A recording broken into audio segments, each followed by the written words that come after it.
बिस्मिल्लाहिर्रहमानिर्रहीम अस्सलामु अलैकुम वरहमतुल्लाहि वबरकातुहू। नाज़रीन, एक वीडियो मैं आप हज़रात के सामने रखने जा रहा हूँ, अल्लामा राशिद महमूद रिजवी साहब की है। और अल्लामा राशिद महमूद रिजवी साहब, आप जानते हैं कि मौलवी साजिद खान देवबंदी जो है, जब उसने सरकार आला हज़रत रज़ी अल्लाह तआला अन्हु के हवाले से हर्जा सराई की है, ज़बान दराजी की, बेबाकी की और इल्ज़ामात लगाए हुस्सामुल हरमैन को लेकर और चैलेंजेस भी किए, तो अल्लामा राशिद महमूद रिजवी साहब ने उसके चैलेंज को एक्सेप्ट किया। बाकायदा इन्होंने जो है वो सोशल मीडिया पर उसको वायरल भी किया और इन्होंने भी चैलेंज कर दिया राशिद महमूद रिजवी साहब ने। हकीकत क्या निकली वो आप हज़रात के सामने है कि वो राह फरार इख्तियार किए हुए है, अभी तक जो है वो मैदान अमल में आया नहीं। लेकिन ये जो वीडियो आप हज़रात के सामने रखने जा रहा हूँ, ये वीडियो यकीन करें दूध का दूध और पानी का पानी कर देगी। आपको अंदाजा हो जाएगा कि अगर वो मैदान मुनाजरा में आ जाता मौलवी साजिद खान, तो उसकी हालत क्या होती। क्योंकि जो वीडियो मैं आपको दिखाने जा रहा हूँ, इसमें राशिद महमूद रिजवी साहब ने, यही मौलवी साजिद है, इसके कुछ ऑडियो क्लिप जो है वो भी चलाए हैं और वह दीगर जो इनके उलामा है, यानी कि जैसे मंजूर मेंगल साहब हो गए, कुछ और भी अहबाब है, उनके ऑडियो क्लिप जो है इन्होंने दिखाए हैं। आप वो सुनेंगे, आपको अंदाजा हो जाएगा कि ये पहले मौलवी साजिद आला हज़रत रज़ी अल्लाह तआला अन्हु के बारे में क्या अकीदा रखता था, क्या इसका नजरिया था, क्या इसकी सोच थी। लेकिन अब न जाने किस कीड़े ने इस बंदे को काट लिया कि अब वो सरकार आला हज़रत रहमतुल्लाहि तआला अलैह आपको जो है वो माज़अल्लाह काफिर कह रहा है। आप एक मरतबा जरा देखिएगा, तसल्ली के साथ इंशाल्लाह कुछ बातें वीडियो के बाद करेंगे, फिर आखिर पर आप अपनी नज़र हर कमेंट बॉक्स में जरूर कीजिएगा। ये साजिद खान देवबंदी ने जो दो वीडियोस मेरे जवाब में बनाई हैं, दूसरी वीडियो में यहाँ तक इसने क्या दिया कि माज़अल्लाह कहा कि अहमद रज़ा बरेलवी का कुफ्र ऐसे ही जज़मी और कतई है जैसे कारून, फिरऔन और हामान का कुफ्र कतई और जज़मी है। ये दावा इसने किया है कि ये शख्स झूठा कज़्ज़ाब है। इस शख्स को अगर मुसलमान साबित किया जा सकता है तो माज़अल्लाह कारून और फिरऔन को भी मुसलमान साबित किया जा सकता है। इसका कुफ्र, बेईमान होना, गुस्ताख होना, ये फिरऔन और हामान के कुफ्र की तरह कतई जज़मी है। और खुद अपना इसका बयान मौजूद है, इसकी अपनी वीडियो मौजूद है, इसकी अपनी ऑडियो मौजूद है कि साजिद खान देवबंदी ने खुद इकरार किया है कि मैं अहमद रज़ा बरेलवी की तकफीर नहीं करता। हाँ नहीं, मैं भी नहीं देता, मैं को काफिर नहीं मानता। जी जी, किसका? हाँ, जो मुतलकन बशरियत का इनकार करे वो काफिर है। तो अहमद खान साहब ने कहाँ किया बशरियत का इनकार? ये तो आप बताएंगे ना। बस कुछ बातें ऐसी मशहूर भी हो जाती हैं। वैसे खुद अहमद खान ने बशरियत को माना है और खुद लिखा है कि जो मुतलकन बशरियत का इनकार करे वो काफिर है, अहमद खान ने लिखा है। बस समझे। लेकिन हम जो अकीदे पढ़ाते हैं वो अवाम और खास सबको मिलाकर पढ़ाते हैं। तो इनके यहाँ वो तबका भी है जो हुजूर के बशर होने का मुनकिर है, वो तबका भी मौजूद है। तो हमारा फिर ये रद्द उनके बारे में होता है। बाकी अहमद खान ने बशरियत का इनकार नहीं किया, वो मानते हैं, बशरियत को मानते हैं।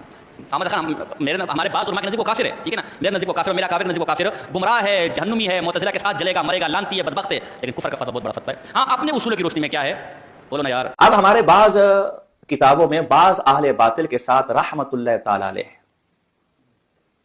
और उसको लेकर आज भी ये जो नाम नेहाद अपनों को काटते हैं और जो उनको काटते हैं उनको चूमते हैं जो है ना। तो वो कहते हैं जी वो फलां देखो बातिल था, उसके साथ रहमतुल्लाह अलैह लिखा हुआ है, फलां था। तो अगर हमने मौलाना अहमद खान साहब फलां फलां कह दिया या मौलाना मौदूदी साहब रहमतुल्लाह तआला अलैह कह दिया, तो कौन सा आसमान गिर गया? कोई काफिर तो नहीं थे ना। और जब काफिर नहीं थे तो ज़ाहिर अल्लाह की रहमत के सजावार तो हैं, अल्लाह की रहमत, बल्कि अल्लाह की रहमत के ज्यादा सजावार ये लोग हैं। मैंने इसके ऊपर गुफ्तगू की अपनी किताब नवाब अहमद खान बरेलवी हयात खिदमत व कारनामे। मेरी नज़र में तो हमारे अकाबिर में से किसी ने भी अहमद खान बरेलवी की तकफीर नहीं की, जबकि फ़ी ज़माने ना हमारे कुछ तो मुहक्किक उलमा हैं, मसलन मौलाना बुजुर्ग कादरी साहब हाफ़िज़हुल्लाह जैसे दीगर, वो अहमद खान बरेलवी की तकफीर करते और कहते हैं कि अकाबिर ने भी की है। तो यकीनन उनके पास कोई ना कोई दलील होगी जो ऐसी बात कर रहे हैं। ज़ाहिर बगैर दलील तो किसी को काफिर नहीं कह सकते। मेरे इल्म में वो दलाइल नहीं है, वल्लाहु आलम बिस्सवाब। फिर इनके बड़े उलमा, उनकी ऑडियोज मौजूद हैं, उन्होंने भी इस बात का इकरार किया कि वो आला हज़रत रहमतुल्लाह की तकफीर नहीं करते। मंजूर मेंगल साहब इनके बड़े आलिम भी हैं, बड़े मुनादिर भी हैं, उन्होंने भी इस बात का इकरार किया कि वो आला हज़रत की तकफीर नहीं करते। मंजूर मेंगल साहब बात कर रहे हैं? जी जी जी सर। एक मसला ये था कि वो बरेलवियों से कुछ गुफ्तगू चल रही थी, तो मसला ये हुआ था कि इन्होंने एक चैलेंज दिया था इंटरनेट पर, अल्लामा साहब ने। वो ये दिया था कि हम बरेलवियों को चैलेंज देते हैं कि उनके जो जिनको वो आला हज़रत कहते हैं मौलवी अहमद रज़ा खान, ये अपनी किताबों की रोशनी में काफिर हैं और हम इनकी तकफीर करते हैं, उनका काफिर होना साबित करेंगे। इस पर हमारी बकवास कर रहे हैं हमारे उलमा ने। मैं खुद, अच्छा, मेरी जिंदगी इन चीजों के अंदर गुजर गई। जी जी, आप बड़े मुनाज़िर हैं। अहमद रज़ा खान को, मुफ्ती अहमद यार खान को जी हमारे उलमा ने तकफीर नहीं की है, और वो करते हैं, करे, उनको करने दो। तो हमारे अकाबिरीन ने जो मुहक्किकीन है उन्होंने तकफीर नहीं किया। ये अहमद रज़ा खान बरेलवी जो है ये मुसलमान है या नहीं है? तो आपने कहा कि हम तकफीर नहीं करते हमारे अकाबिरीन। उसमें कुछ और जुमले भी पूछे वो कि बरेलवी खुद था और उसने आपकी रिकॉर्डिंग करके इंटरनेट पे डाली है। कल साथी ने मेरे को सुनाया था, मेरे को बड़ा दिल दुखा, मैंने बोला मुफ्ती साहब ऐसा बात करते हैं नहीं। तो ये कि आप तकफीर कर रहे हैं, तकफीर के करते हैं। میں اپنی بات نہیں کرتا، کچھ علماء ہیں جیسے مولانا ساجد خان نقشبندی ہیں، مولانا وہ یہ الیاس گھمن صاحب کے جو ہے سارے شاگرد ہیں، وہ یہ بات میں الیاس گھمن کو آپ کو جانتا ہوں، یہ تو ٹھیک ہے، آپ بڑے حضرات یہاں جو چونکہ ہم فتویٰ بھی دے رہے ہیں، دارالعلوم کا فتویٰ ہے، بنور ٹاؤن کا ہے، جامع فاروقیہ میں 30-35 سال رہ چکا ہوں کہ بریلویوں کے پیچھے نماز بھی پڑھی جا سکتی ہے۔ اب تک تو نماز تو کسی کے اثر کے پیچھے تو اجازت نہیں ہے، بالکل نہیں ہے، کی بھی اجازت اب تک ان سے دے رہے ہیں، سارا سب کچھ معاملہ ہے۔ ساجد خان دیوبندی کے ایک ساتھی ندیم محمودی جو کہ ان کا مناظر بھی ہے، اس نے بھی اقرار کیا کہ میں جمہور علماء دیوبند کے ساتھ ہوں، میں بھی احمد اللہ بریلوی کی تکفیر نہیں کرتا۔ مفتی ندیم محمود صاحب جی کیا حال ہے جناب؟ خیریت ہے؟ الحمدللہ، اللہ کا فضل ہے جی۔ یہ جو ہے رضا خانیوں کا جو بانی ہے، کیا نام ہے اس کا، احمد رضا خان، اس پر ہم تکفیر کرتے ہیں کیا علماء دیوبند؟ نہیں، علماء دیوبند کا مسلک تکفیر کا نہیں ہے۔ تو کیا آپ سے جو ہم فتویٰ مانگے، کیا آپ ان کی تکفیر پر فتویٰ دیں گے؟ نہیں، میں تو جمہور علماء دیوبند کے تابع ہوں، جو فتویٰ ان کی ہے وہ میرا بھی ہوگا انشاءاللہ۔ اچھا اچھا جی ناظرین، آپ نے جو ہے وہ علماء دیوبند جو مختلف حوالے سے گفتگو کر رہے تھے، آپ نے ان کی گفتگو سن لی کہ وہ سرکار اعلیٰ حضرت رحمۃ اللہ تعالیٰ علیہ کے حوالے سے کیا نظریہ رکھتے ہیں۔ لیکن تعجب اور ستم والی بات یہ ہے کہ اب نہ جانے کیا ہو گیا اس مولوی ساجد کو کہ پہلے یہ خود سرکار اعلیٰ حضرت رحمۃ اللہ علیہ کے ایمان کا قائل تھا، لیکن اب تکفیر کے پیچھے جو ہے وہ اس نے دوڑ لگائی ہوئی ہے۔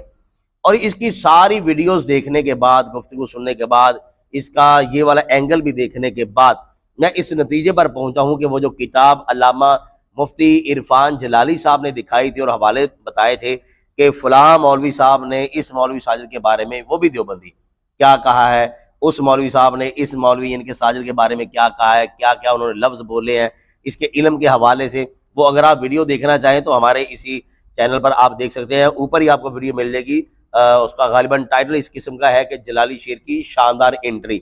تو علامہ مفتی عرفان جلالی صاحب نے، یقین کریں جس طرح اس بندے کے پول کھولے ہیں نا اور عقدہ کھولا، آج مجھے یقین ہو گیا کہ جو دیوبندی حضرات اس مولوی ساجد کو بدتمیز کہتے ہیں اور کہتے ہیں کہ تمہیں اولا سے پڑھنا چاہیے، تمہارے اندر اتنی صلاحیت نہیں ہے کہ تم مناظرہ کر سکو، تم بے علم ہو اور تم بے باک ہو، یعنی کہ جو انہوں نے کہا، آج مجھے یقین ہو گیا، حق الیقین، عین الیقین، ہر اعتبار سے یقین ہو گیا کہ یہ بندہ جو ہے یہ پرلے درجے کا جاہل ہے، پاگل آدمی ہے، بے باک ہے۔ صرف یہ بندہ بولنا جانتا ہے، جس کو علامہ عرفان محمود جلالی صاحب نے یہ کہا تھا کہ یہ بندے کو منہ کی بواسیر ہے۔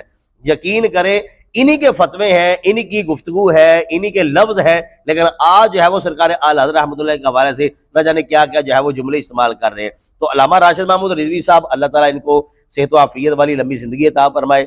علامہ کنز العلماء اشرف آصف جلالی صاحب اور ان کے جتنے بھی شاگرد ہیں اور سرکار اعلیٰ حضرت رحمۃ اللہ تعالیٰ علیہ کے افکار و نظریات پر پیرا دینے والے جتنے بھی سرکار کائنات علیہ السلام کے غلام ہیں، اللہ تعالیٰ سب پر اپنی خاص رحمت والی نظر فرمائے، حاسدوں کے حسد سے محفوظ فرمائے۔ سرکار اعلیٰ حضرت رحمۃ اللہ تعالیٰ علیہ آپ کو سمجھنے کے لیے بھی یہ اعلیٰ ہونا چاہیے، پھر جا کے کہیں سمجھ میں آتی ہے۔ اللہ تعالیٰ ہمیں سرکار کائنات علیہ السلام کے غلاموں میں شامل رکھے، حق سمجھنے کی، حق پر چلنے کی اللہ تعالیٰ توفیق نصیب فرمائے۔ ناظرین سے گزارش کروں گا آپ اپنی رائے کا اظہار کمنٹ باکس میں ضرور کیجیے گا۔ السلام علیکم ورحمۃ اللہ وبرکاتہ۔